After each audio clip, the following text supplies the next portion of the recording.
Continuamos o nosso estudo do capítulo 20, é o antepenúltimo livro do Apocalipse. No nosso último encontro analisamos apenas 4 versículos.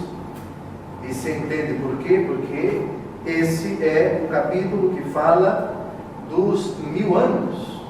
É o capítulo que deu origem, não ele, mas uma certa interpretação dele, a uma das heresias mais problemáticas da história da igreja, o milenarismo. E nós já vimos o sentido dessa expressão do versículo 4, e eles viveram uma vida nova e reinaram com Cristo por 1000 anos. O capítulo, ele até o versículo 10, trata da sorte do dragão. O dragão, nós sabemos quem é. Lá no capítulo 12, ele é chamado de dragão, de primitiva serpente, de Satanás, de sedutor do mundo inteiro, do gênero humano. Aquela serpente citada no capítulo 3 do livro de Gênesis, o autor do pecado, o sedutor desde o princípio, o mentiroso, ele, nesse capítulo, é julgado. Nós professamos no credo que o Senhor virá para julgar os vivos e os mortos. O demônio se inclui entre os mortos. Não mortos no sentido físico, porque o demônio é espírito puro, portanto não morre jamais. Mas é morte espiritual. Ele será julgado pelo Senhor também. Esse capítulo trata exatamente disto. Síntese do encontro passado. O vidente vê descer do céu um anjo que tem na mão a chave do abismo e uma grande algema. O abismo, nós sabemos, é o inferno, é a prisão de Satanás. Algema, símbolo do poder de Deus de reduzir à impotência o príncipe das trevas. Claro que o demônio, por não ter matéria, a algema no sentido simbólico, no sentido figurado, não é? É essa algema que já existia no tempo de nosso Senhor Jesus Cristo, mas que na linguagem apocalíptica significa Deus agora vai reduzir a impotência. O algemado é aquele que não pode fazer absolutamente nada, está manietado, está impossibilitado de agir.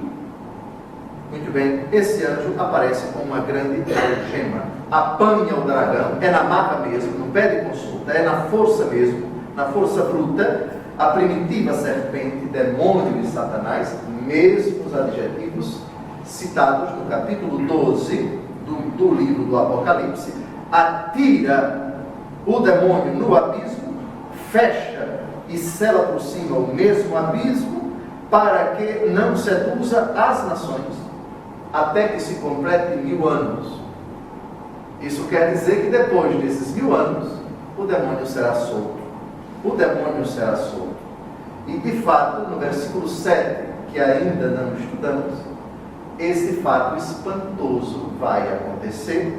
Depois de se completarem 1000 anos, Satanás será solto da prisão. E vai sair com uma finalidade bem precisa, aquela narrada pelo versículo 8. É muito importante citar aqui de novo a interpretação que a grande maioria dos biblistas, dos exegetas, dão para esse período chamado de 1000 anos, onde haverá o reinado de Cristo, onde haverá o triunfo de Cristo, lógico, a expansão da igreja e o crescimento, não só numérico, mas qualitativo, da esposa de Cristo. Só que esse período, que não pode ser interpretado ao pé da letra, 1000 anos, um período relativamente longo, que se aplica não apenas em âmbito de história, a humanidade tomada como um todo, a igreja tomada como um todo, mas também nas suas pequenas manifestações, países, estados, províncias, regiões, famílias e até na própria existência pessoal do cristão, enquanto o cristão é de Cristo e permanece na graça de Cristo esse período em que somente Cristo reina, somente Cristo triunfa, são esses 1000 anos da vida desta pessoa. Todavia ele titubeou, todavia ele escureceu no dever de rezar, na necessidade de fazer penitência, e sucumbiu diante do poder das trevas. A porta do abismo se abriu e o demônio se soltou, e passou ele a ditar as regras, passou ele a ser o Senhor, o príncipe, o chefe da vida desta pessoa. E lógico, repito, em todos os âmbitos isso se aplica: pessoal, familiar, comunitário, etc. E também no macro âmbito, que é a história de toda a humanidade. Mas isso nós já vimos no encontro passado, fizemos alusão agora a um crescimento preocupante, assustador, pavoroso, não é? De determinadas correntes religiosas que simplesmente têm como finalidade perseguir e eliminar os cristãos. O Quênia, parece que nós citamos no sábado passado, a execução de 147 estudantes universitários, todos cristãos, se não me engano. Muito bem, a porta do abismo que se abriu. Vamos então ao versículo 5, dando continuidade a esse relato.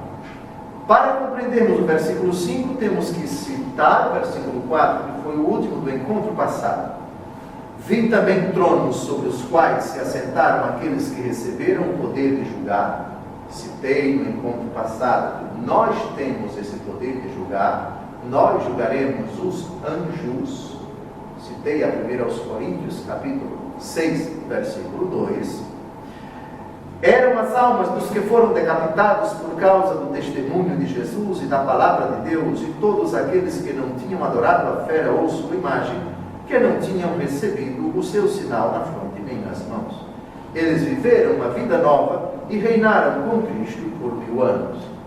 Citamos, se não me engano, o capítulo 6 do Apocalipse, onde aparecem as almas daqueles que foram mortos por causa do testemunho da palavra. Eles que clamam a Deus o tempo todo: até quando o Senhor deixará de fazer justiça? Contra aqueles que ceifaram nossas vidas na terra. E o Senhor disse: não esperem mais um pouco de tempo, estão essas vestes brancas, porque ainda não se completou o número daqueles que vão sucumbir por causa da fidelidade a mim. Bem, é nessa linha que nós recordamos o versículo, começamos o nosso encontro com o versículo 5. Os outros mortos não tornaram a vida até que se completassem os 1000 anos. Esta é a primeira ressurreição. Reparem que aqui se fala de outros mortos. Os primeiros, aqueles que morreram por causa da fidelidade à palavra, não adoraram a fé, já se encontram no céu. Mas há outros mortos. Outros mortos. Que mortos são estes? Ora, se nós analisarmos bem, no versículo 4, fala-se daqueles que foram decapitados, portanto assassinados, já estão no céu, não adoraram a fé, são aqueles cujas almas estão debaixo do altar, como nós já vimos no encontro passado. Mas tem outros mortos. Ora, se são mortos que estão no inferno, que estariam no inferno, não faria sentido esse versículo. Não tornaram a vida até que se completassem os 1000 anos. O texto deixa entrever que estão mortos, mas vão voltar à vida. E vão participar da primeira ressurreição. Primeira ressurreição, quando nesta peregrinação aqui na terra, o homem morre para o pecado e ressurge para a vida da graça. Vocês lembram, na homilia do domingo de Páscoa, quando citamos a carta aos Colossenses, capítulo 3, vós morrestes e vossa vida está escondida com Cristo em Deus. Buscai as coisas do alto, não as da terra. todo ser humano que faz essa experiência de morte para o pecado e renasce para a vida da graça no batismo, primeira ressurreição. Ora, então, como interpretar esses outros mortos que não tornaram a vida? São os partidários da fera. Vejam como a palavra de Deus é bondosa e ela não cessa de admitir, de reportar a possibilidade da conversão para as pessoas que estão mortas para o pecado. Também os partidários da fera podem, enquanto há tempo, se converter. Lembram das mensagens às igrejas do Apocalipse? Lembram quando o Senhor diz ao anjo da igreja, por exemplo, de Laodiceia, converte-te? Pois bem, dentro da comunidade, também de Tiatira, também de Sardes, também de Filadélfia, também de Esmirna, o problema, o perigo, a heresia, a idolatria, a tibieza, os partidários da fé. Esses mortos vão voltar à vida. Esse tempo de 1000 anos, no qual quem reina é Cristo, quem triunfa é Cristo, é o tempo da paciência de Deus. É o tempo em que Deus aguarda, espera pacientemente a conversão, que é sempre possível. Exemplo clássico dos partidários da fera, o ladrão, que se converteu em artigo de morte. Jesus, lembra-te de mim quando estiveres no teu reino. Pois bem, um morto que voltou à vida e participou da primeira ressurreição, experiência de morte para o pecado e renascimento para a vida da graça pelo batismo. Está claro? Os partidários da fé. E o que significa essa primeira ressurreição? É uma realidade transcendente que ultrapassa a realidade terrena, mas tem significado e influência sobre ela. É a participação na glória e no reino de Cristo glorificado. Isso já é possível nessa terra, já é possível aqui e agora. Quisera convocar vocês para dar uma olhadinha lá na carta de São Paulo aos Romanos, capítulo 6, versículo 4. Todo o capítulo 6 é uma belíssima catequese sobre a experiência da morte e a experiência da vida, o sacramento do batismo, é o contexto do capítulo 6. Mas eu queria citar, só para ilustrar, que os mortos voltam à vida ainda nesta caminhada na terra, e isso é a primeira ressurreição, citando Romanos capítulo 6, versículo 4. Acho que esse versículo é ilustrativo. Fomos, pois, sepultados com ele na sua morte pelo batismo, para que, como Cristo ressurgiu dos mortos pela glória do Pai, assim nós também vivamos uma vida nova. O versículo 5 talvez seria interessante também recordar: se fomos feitos o mesmo ser com ele, por uma morte semelhante à sua, selo-emos igualmente por uma comum ressurreição. Esta é a primeira ressurreição, a conversão, a fé e o batismo. Morreu para o pecado. Aquele que está em Cristo, diz São Paulo, é uma nova criatura. Muito bem, versículo 6.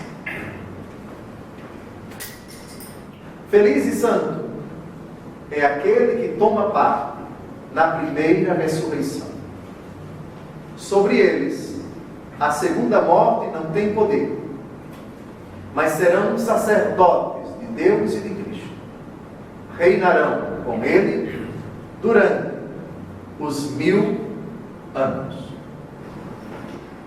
Antes de mais nada, feliz e santo Eu vou perguntar a vocês, porque eu já citei várias vezes aqui em outros encontros, o livro do Apocalipse tem várias bem-aventuranças. Quantas são? 7. Aliás, o 7 é o número clássico no livro do Apocalipse. 7 cartas, 7 anjos, 7 estrelas, 7 selos, 7 taças, não é? Pois bem, e 7 bem-aventuranças. Vamos dar uma olhadinha nas 7 bem-aventuranças de novo.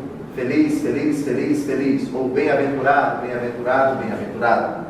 Rapidíssimo. Capítulo 1, versículo 3.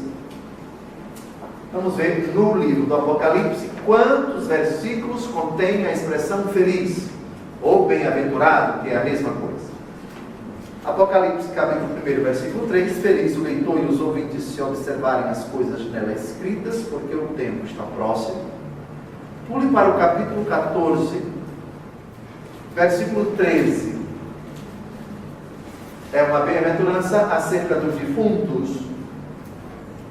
Eu ouvi uma voz do céu que dizia: escreve, felizes os mortos que doravante morrem no Senhor. Sim, diz o Espírito, descansem dos seus trabalhos, pois as suas obras os seguem. Capítulo 19, versículo 9. Tem razão, eu me equivoquei. Ele me diz então: escreve, felizes os convidados para a ceia das núpcias do Cordeiro. Essa bem-aventurança tem uma particular importância para a liturgia da igreja, porque nós a citamos em cada celebração da Eucaristia. Pule para o capítulo 22, versículo 7. A outra é no capítulo 20 que estamos tratando agora, versículo 6. 22, versículo 7. Eis que eu venho em breve, felizes aqueles que põem em prática as palavras da profecia deste livro. E o versículo 14 desse mesmo capítulo: felizes aqueles que lavam as suas vestes para ter direito à árvore da vida e poder entrar na cidade pelas portas. Então, também o autor do Apocalipse, São João apóstolo e evangelista, considera que esse septenário é oportuno aplicá-lo às bem-aventuranças. 7 é o número da perfeição, é o número da totalidade, é o número da plenitude. 7 bem-aventuranças. Voltemos, então, feliz e santo. É aquele que toma parte na primeira ressurreição. Nós já sabemos qual é a primeira ressurreição. Acabamos de citar o texto de São Paulo, da carta aos Romanos, capítulo 6. Citamos também Colossenses, capítulo 3, de 1 a 4. Primeira ressurreição que já acontece aqui nesta vida. A feliz união com Cristo na glória do Pai. Lembrem-se que a glória do Pai é Cristo. Pai, glorifica-me com a glória que eu tinha contigo antes que o mundo fosse criado, disse ele. E Jesus está conosco sempre. Essa primeira ressurreição já nos possibilita a participação na vida do Pai, ainda estando aqui na terra, com Cristo na força do Espírito, vivendo a santidade. Essa é a primeira ressurreição. Depois, segunda morte é a situação dos condenados. Aqui eu queria, olhando para vocês na internet, olhando para vocês aqui na sala de aula, recordar uma coisa: primeira e segunda, não necessariamente, tanto para a vida, para a ressurreição como para a morte, não tem relação cronológica, mas experiencial. Então vejamos: o homem pecou. O homem pecou. Primeira morte. Primeira morte, qual é? A morte da alma. Vamos admitir que essa pessoa vá para o inferno, que ela se condene. A segunda morte, eterna. A primeira morte já aconteceu na sua alma. A morte física é um sinal, uma advertência. uma realidade que toca apenas o corpo. Mas com a morte física, a alma não é destruída. Ela se apresenta diante de Deus na hora da morte para ser julgada. O inferno é a segunda morte. A primeira morte já é o pecado mortal. A morte que priva a existência terrena do ser humano é a morte física. Está claro? Então, primeira ressurreição e segunda ressurreição. Vida da graça pela fé e pelo batismo. E a segunda ressurreição, ressurreição da carne. Está claro? Então, nesse sentido, primeira e segunda, é preciso situar bem isto. Por quê? Porque uma pessoa pode experimentar a primeira ressurreição e depois recair no pecado. E aí ele vai experimentar a primeira morte, depois de ter experimentado a primeira ressurreição. Morte física, repito, é uma realidade que atinge apenas o corpo. A ressurreição da carne para os condenados vai trazer sofrimento para a alma que já partiu antes de o corpo ressuscitar. Mas ela, na eventual condenação, já está na segunda morte. Morte que, porém, não aniquila a alma, que é imortal. A alma é imortal. Ela não é destruída jamais, mas está morta para Deus, ainda que subsistindo por toda a eternidade. Está claro? E o corpo que morreu vai ressuscitar para a segunda morte, que é a condenação eterna. Eu espero que essa nomenclatura tenha ficado bastante clara, para não confundirmos as coisas. Quando se fala de morte física, o que fica sem vida, o que apodrece, é o corpo. Mas o homem, que é um ser dotado substancialmente, essencialmente, de duas naturezas, a natureza material e a natureza espiritual, a matéria e o espírito. A alma se desprende do corpo, porém ela não é destruída. Se ela vier a se encontrar em condenação, trata-se já da segunda morte. Mas não é morte no sentido de aniquilamento da alma. E quando se trata de aniquilamento do corpo, o corpo se transformou em pó, lembra-te que és pó e ao pó verás de voltar, esse corpo vai ressuscitar. E ressuscitar para nunca mais ser destruído. Nem no céu, nem no inferno.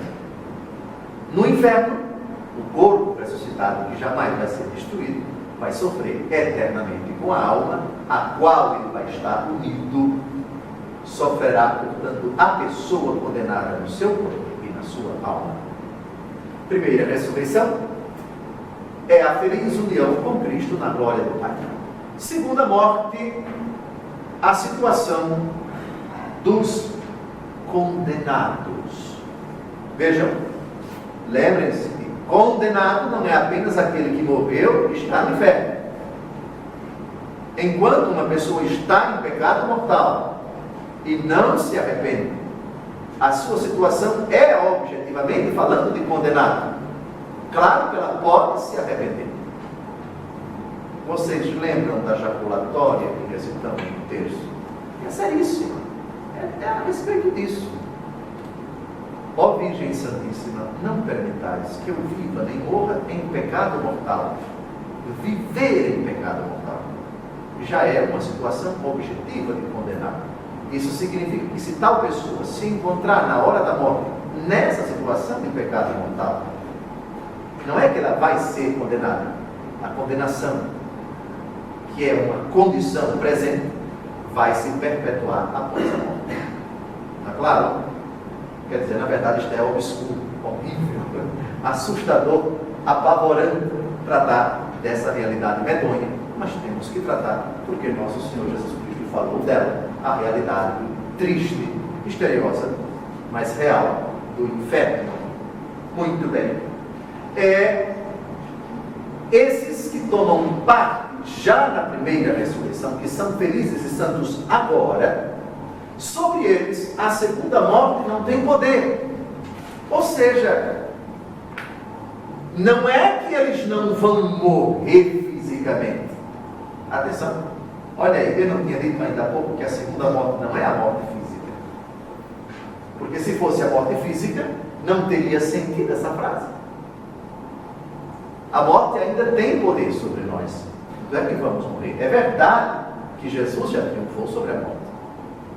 É verdade que aquele que morre em Cristo, aquele que crê em Cristo, segundo as palavras do próprio Jesus, ainda que esteja morto, viverá. Ele disse a Marta e Maria, no capítulo 11 do Evangelho segundo João. Mas a morte vai nos atingir. Mas não é dessa morte física que o autor do Apocalipse está tratando nesse versículo. É a situação de condenação. Quem está com Cristo não se condena. O demônio não tem nenhum poder sobre ele. O demônio não tem espaço na vida de quem participa da primeira ressurreição. Mas serão sacerdotes de Deus e de Cristo. A respeito dessa expressão, sacerdotes de Deus e de Cristo, vamos citar 2 textos do Apocalipse que mostram essa expressão, e como tais não vamos explicar, porque são até expressões citadas pela primeira carta de São Pedro e citadas no Antigo Testamento, que diz que Israel é uma nação sacerdotal. Veja o capítulo 1, versículo 6 do Apocalipse.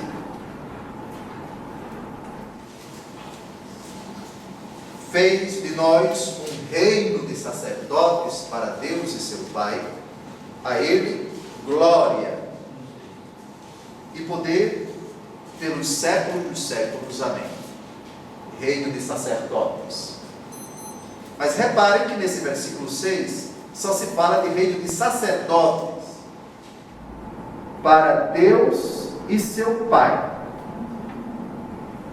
Alguém pode descobrir que história é essa? Para Deus e seu Pai? Mas Deus não se refere ao Pai? Claro que Deus se refere ao Pai, mas em Deus não existe apenas a pessoa divina do Pai, mas a pessoa divina do Filho e a pessoa divina do Espírito Santo. Logo, quando no versículo 6 do capítulo 1 se fala sacerdotes para Deus e seu Pai, o texto está dizendo simplesmente que essa palavra Deus se refere a Jesus. Jesus é Deus. Jesus é o Filho de Deus Pai. Está claro? Está claro? Depois, capítulo 5, versículo 10. E dele fizeste para nosso Deus um reino de sacerdotes que reinam sobre a terra. A diferença desses 2 textos para esse versículo 6 está na expressão e de Cristo. Mas serão sacerdotes de Deus e de Cristo. É claro que, essencialmente falando, estamos tratando da mesma realidade. Deus e seu Pai. Apocalipse capítulo 1. Ou seja, de Cristo e de seu Pai. Ambos são Deus. Reino de Deus. No segundo texto, capítulo 5, versículo 10. Subentende-se as 3 pessoas da Trindade. Quando a expressão é apenas Deus, subentende-se as 3 pessoas da Trindade. E aqui de Deus e de Cristo. Reinarão com eles durante os 1000 anos. Atenção, o reinado de Cristo não se manifestará apenas quando ele vier em glória para julgar os vivos e os mortos. Trata-se de um reinado real, concreto, manifesto, aqui e agora. O reino de Deus já está no meio de vós, disse Jesus. Aqueles que contestavam a autoridade de Jesus para expulsar os demônios. Se é pelo dedo de Deus que eu expulso os demônios, então o reino de Deus já está no meio de vós. Reino de Deus, que conforme Romanos capítulo 14, vamos dar uma olhada em Romanos capítulo 14, versículo 17, vamos ver esse reino de Cristo. Jesus já está reinando agora. Esse reinado de 1000 anos já está em andamento? Claro que sim. Como ele se manifesta? Como se descobre esse reino milenar? O reino de Deus não é comida, nem bebida, mas justiça, paz e gozo no Espírito Santo. Então, o reino de Deus não é uma situação social, de bons salários, de ausência de violência, de saúde de qualidade, de educação para todo mundo, de programa Fome Zero, Fome 1, Fome 2, não tem nada a ver, não é comida nem bebida. São outras categorias, não são categorias sociológicas, antropológicas, são categorias de fé. Repito, justiça, que não é a dos homens, é a de Deus. Paz, que não é a dos homens, mas a de Deus. Eu vos dou a minha paz, não vos a dou como o mundo a dá. E gozo no Espírito Santo. No Espírito Santo. Portanto, é um prazer no Espírito Santo. É um gozo, é uma felicidade no Espírito Santo. Muito bem. Versículo 7.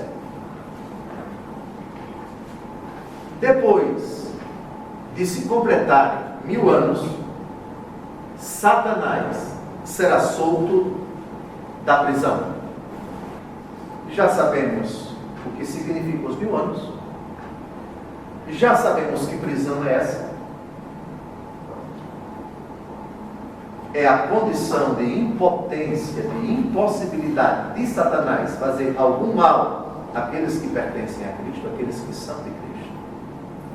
A humanidade como um todo é um período de impotência. O demônio está manietado. Lembrem da algema no começo desse capítulo, parece que no versículo 1. Muito bem, ele será solto. Primeiro, aqui, uma realidade misteriosa, cuja resposta eu não posso dar.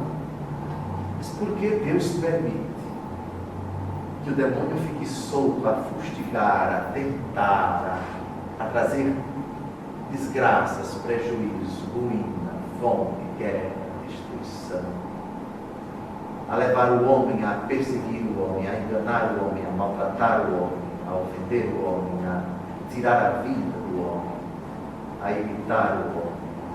Por quê? Por favor, é uma pergunta seríssima. Eu não tenho a resposta cabal para isso. O máximo que eu posso dizer, com a palavra de Deus, é o texto clássico de Romanos, capítulo 8, versículo 28. Deus coopera em tudo para o bem daqueles que o amam. E a primeira aos Coríntios, capítulo 10, versículos 12 a 13, se não me engano. Não vos sobreveio tentação sobre-humana. Deus é fiel, não permitirá que sejais tentados acima de vossas forças, mas com a tentação Ele vos dará meios para triunfar sobre ela. Só posso ir até. Eu sou incapaz de responder cabalmente a essa pergunta misteriosa. Por que o Senhor permite isto? Que Satanás fique solto. Lembram daquela expressão onde tudo aponta para a ofensa a Deus, o desrespeito a Deus, toda sorte de pecados, de imundícia, de iniquidade. O demônio está solto. Isso é bíblico. Infelizmente, isso é bíblico. E é tirado exatamente desse versículo. Ali onde ele reina mesmo. Ali onde só se percebe mentira, ateísmo, indiferença, toda sorte de pecados, tudo aquilo que é contrário à palavra de Deus, ao seu desígnio, ao seu plano de amor. O demônio solto mesmo. Para fazer o quê? Todos nós já sabemos, Apocalipse capítulo 12, versículo 12, ele partiu para a terra cheio de grande ira, porque sabe que pouco tempo lhe resta. E uma pessoa irada, ele não tem pena de ninguém. não tem compaixão de ninguém, não tem piedade de ninguém. Lembram João capítulo 10, versículo 10? Os 3 verbos que são conjugados pelo demônio. Quais são esses 3 verbos? Roubar, matar e destruir. Pronto. Verbos usados por Jesus. O ladrão, que é o demônio, só tem essas 3 finalidades. Primeiro é roubar, depois é matar, depois é destruir. Ou seja, é a impiedade por antonomásia. O demônio não quer bem de ninguém. Se ele dá alguma coisa a uma pessoa. Bom, recentemente, aqui eu vou dizer com tanto cuidado, porque eu quero que na edição essa minha afirmação perdure, fique pelos séculos dos séculos. O demônio tem esse poder de dar alguma coisa a você, aliviar a sua dor, privar você do sofrimento, até curar você de determinadas coisas. Mas não se engane. É só por um pouco de tempo. Porque o que ele quer de você é outra coisa. Ultimamente, as TVs têm divulgado determinados caminhos perigosos e tortuosos que muitas pessoas estão percorrendo. Muitas soluções fáceis que as pessoas estão buscando, achando que vão encontrar solução para o seu problema, que vão ficar aliviadas por muito tempo. Cuidado. O demônio pode enganar você, é um enganador por excelência. Já vimos na palavra de Deus poderes até de curar, de seduzir, de enganar. Mas sua intenção é esta: roubar, matar e destruir. João capítulo 10, versículo 10. Satanás será solto. O príncipe das trevas se utilizará de suas possibilidades recuperadas para se imiscuir, para se misturar, para entrar na história e conturbá-la. É de certa forma uma reedição do Apocalipse capítulo 12, versículo 12. O demônio partiu furioso para a terra, porque sabe que pouco tempo lhe resta. Não me perguntem, porque não sei responder. E, aliás, ninguém sabe nesta terra, porque o Senhor permite tal realidade. Eu só respondo com o famoso texto. Vale a pena ler de novo. Vamos à primeira aos Coríntios, capítulo 10, versículo 13. Vamos ler em voz alta. Não vos sobreveio tentação alguma que ultrapassasse as forças humanas. Deus é fiel, não permitirá que sejais tentados além das vossas forças, mas com a tentação Ele vos dará os meios de suportá-la e sairdes dela. Conforta um pouquinho, né?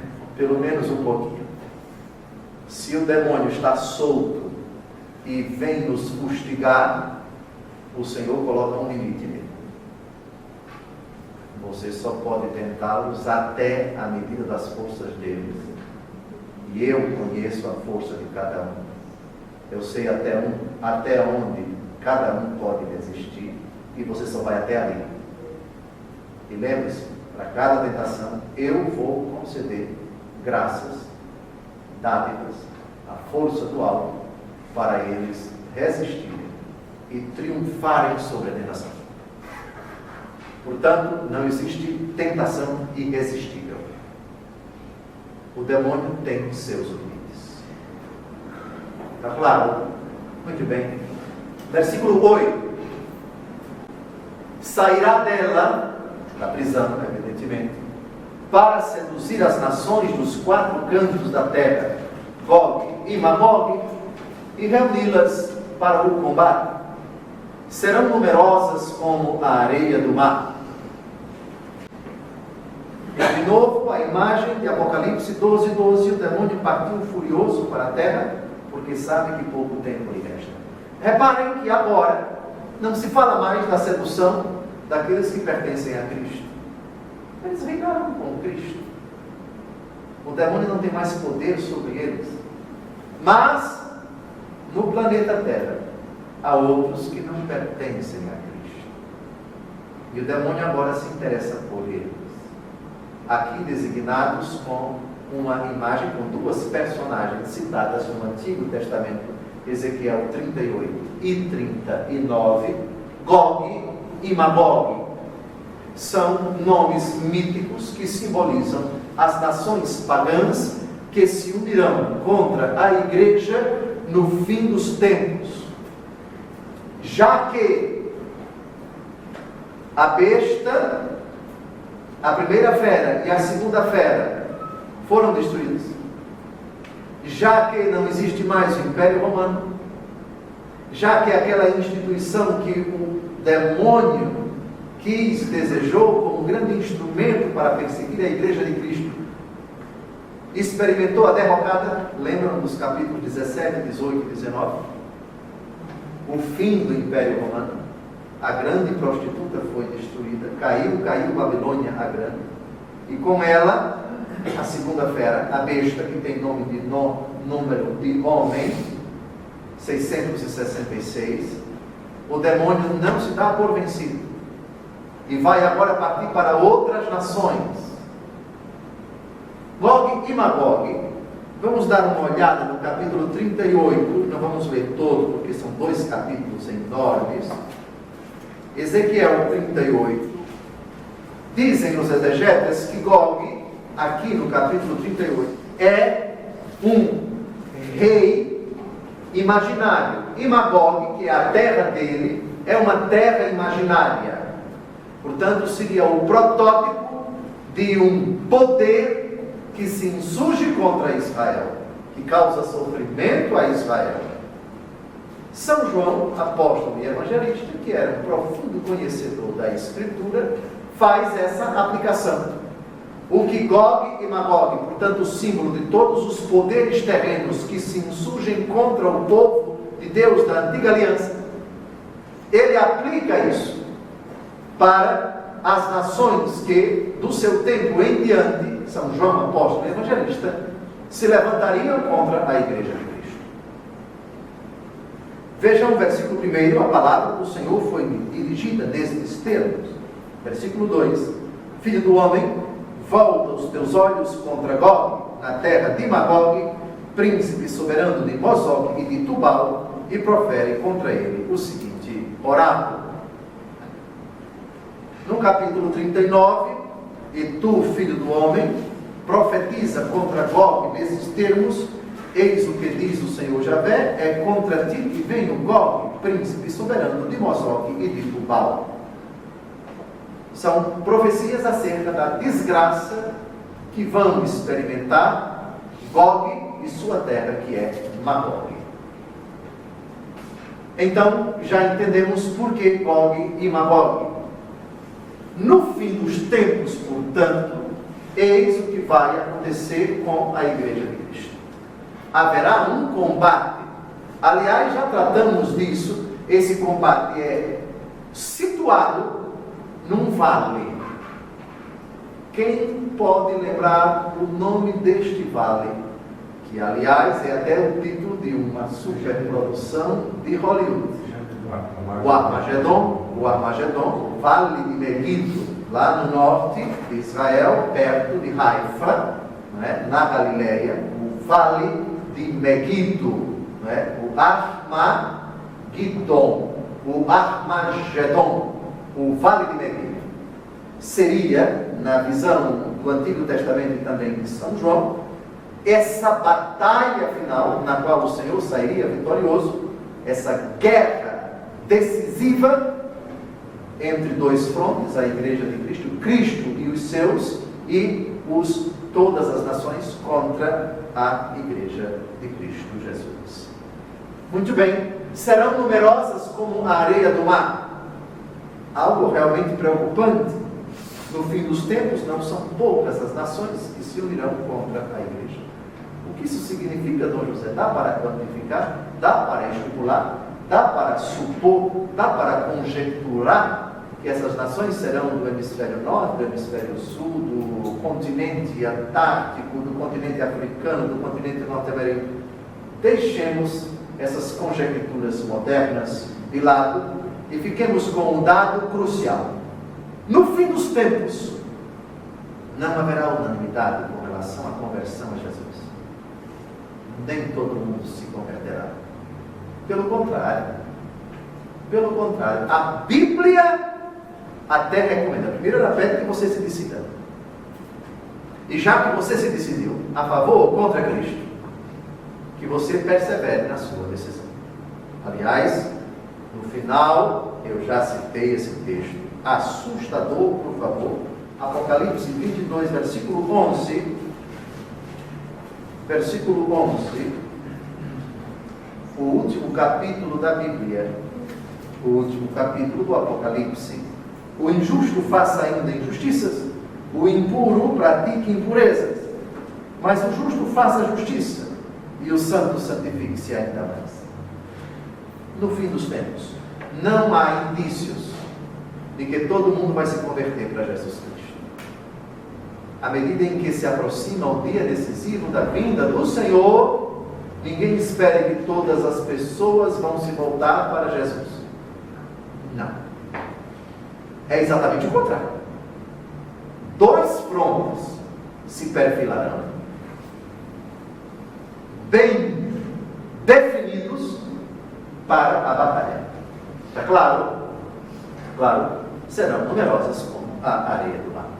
Versículo 9, por favor.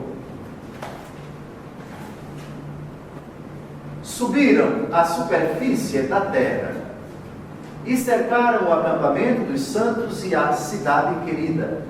Mas desceu um fogo dos céus e as devorou. Então, a imagem, a cidade querida, é, no primeiro momento, Jerusalém. Mas aqui Jerusalém é símbolo da igreja. Igreja, aliás, que é descrita no capítulo 21. Deem uma olhada. No capítulo 21. A Jerusalém celeste, cercada de muralhas. Vejam o versículo 12. Então, essa cidade querida é a Jerusalém celeste, que é a igreja, que já peregrina aqui na terra, pois os seus filhos ainda estão nesse tormento, nesse vale de lágrimas, como recitamos na Salve Rainha. E há uma parte da igreja que já se encontra na glória. Então, a batalha vai consistir exatamente nisso. A igreja será cercada de todos os lados, acossada de todos os lados, para sucumbir, para se render. E isso evoca uma outra batalha, um outro cerco.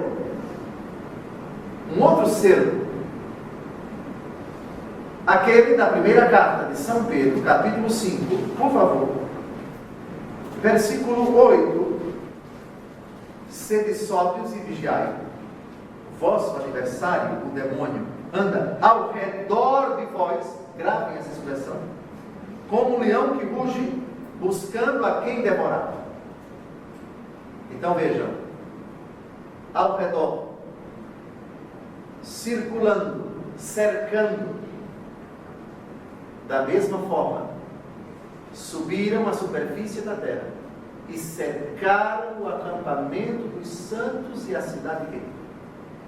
O acampamento dos santos é a igreja que peregrina nesta vida, que arma a sua tenda provisória aqui na terra, cercada de todos os lados, acossada, seja pela legislação cada vez mais hostil em tantos países a igreja, tantas limitações, tantas privações, tantos direitos dos cristãos que são cerceados, nossos irmãos executados covarde e friamente pelo simples fato de serem cristãos.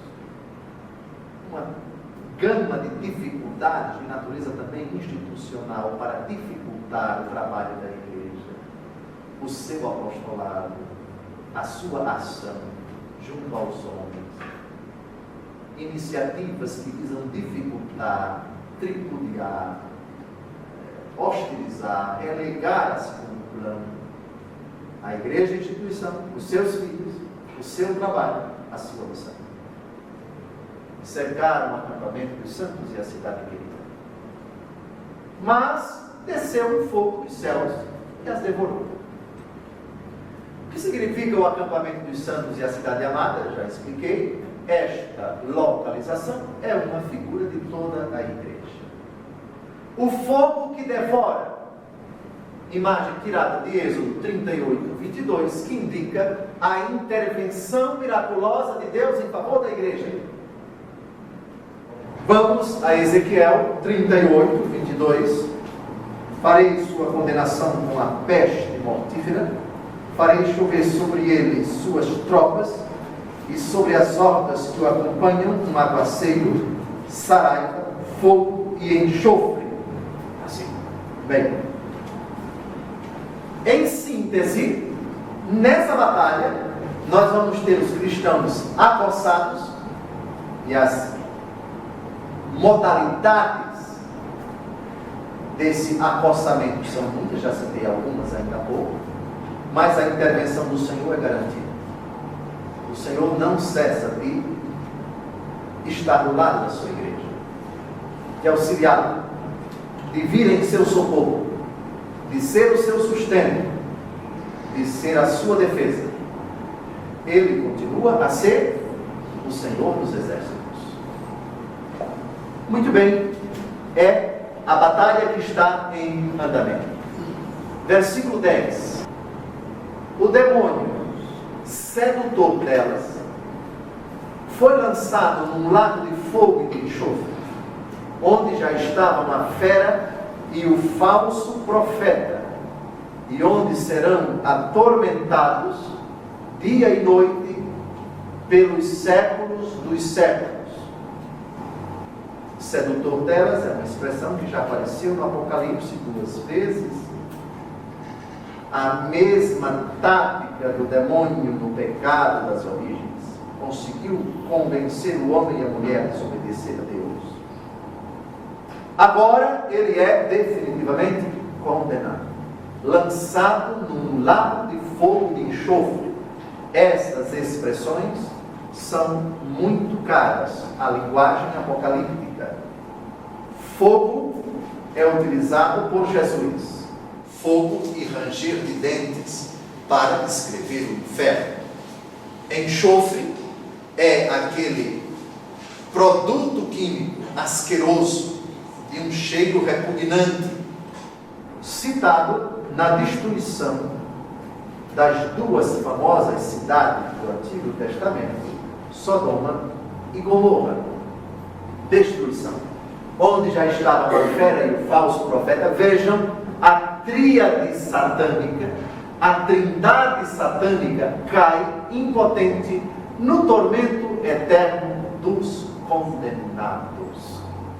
Então vejam, o diabo, que aparece no capítulo 12, depois a fera e o falso profeta, a primeira besta e a segunda besta, no capítulo 13. Você tem a trindade satânica. Os três são atormentados, serão atormentados depois de serem lançados no lago de fogo e enxofre. Já estavam lá a fera e o falso profeta. O demônio é jogado para lá, onde permanecerá dia e noite. Lá não tem dia, por favor. É uma expressão humana para dizer para sempre, constantemente, pelos séculos dos séculos, ou seja, eternamente. Um sofrimento que não terá absolutamente fim, jamais terá fim. Como já estamos a 58 minutos do nosso início, eu quero convidar você para no próximo encontro concluir conosco esse capítulo 20. Faltam 5 versículos. No próximo encontro, versículos 11, 12, 13, 14 e 15. E aí concluiremos o 20º capítulo e entraremos no penúltimo, 21, e no último, 22. Boa noite, até o próximo encontro.